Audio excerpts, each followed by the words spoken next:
Kurināsim gan ar malku, gan ar gāzi. Mēs esam Krimuldas novadā, mājas Kaļķceplis. Māju apkurinām gan ar malku, gan ar gāzi. Abas divas sistēmas ir kopā saslēgtas, un gāzes katlā stāv cirkulācijas sūknis, ir vēl otrs cirkulācijas sūknis. Attiecīgi, izmaksas ir zemākas. Jo mums ir savējais mežs. Gāze, protams, ka tev nav jānes mājā iekšā no rīta, jāskalda, jāzāģē. Tas viss taupa gan laiku, gan resursus. Gāze var attālināt, sekot viņai līdzi. Gāzi tu piezvani, tanī dienu iepriekš vai 2 dienas iepriekš piezvani, un tev viņi atved, ka tev vajag nomainīt. Jā, tas maksā naudu, bet to, ko tu vari izdarīt pa brīvu, tā ir malka. Tā kaut kā.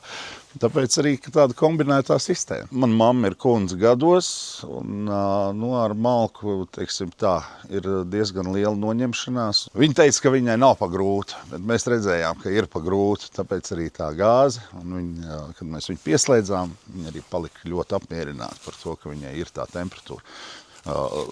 Normāli mājās arī bez visas tās malkas kurināšanas, pie kuras viņa bija pieradusi. Mēs arī apspriedāmies diezgan ilgi pirms uzstādīt šo gāzi. Un šis bija tas, teiksim, risinājums, ko varējām to brīdi atļauties. Granulu katls mums nepalīdzētu tik ļoti kā gāze. Viņš ir regulāri jāpapildina, un vecam cilvēkam to ir diezgan grūti izdarīt. Pieņemsim, pacelt kaut to pašu 10 kilogramīgo maisu. Teiksim, elektrības izmaksas uz siltumsūkni.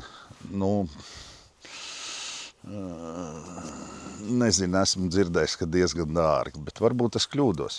Varbūt mēs neesam izpētījuši visu līdz galam, bet dotajā momentā mēs nolēmām, ka šī gadījumā, kad mums izdevīgāk ir gāze. Tā kā šitais bija cenas ziņā un piedāvājuma ziņā pats izdevīgākais, banka iedeva bezprocentu kredītu, un tātad varēja uzreiz uzstādīt, viss puiši no Intergāzes nokārtoja, viss papīrs sakārtoja, aizbrauc parakstīja un principā. Tāpēc tie ir baloni. Tvertni maz drusciņi dārgāk maksā, bet noteikti, ja tu vari atļauties, tad tas ir tvertni noteikti, ka būtu izdevīgāk, es domāju.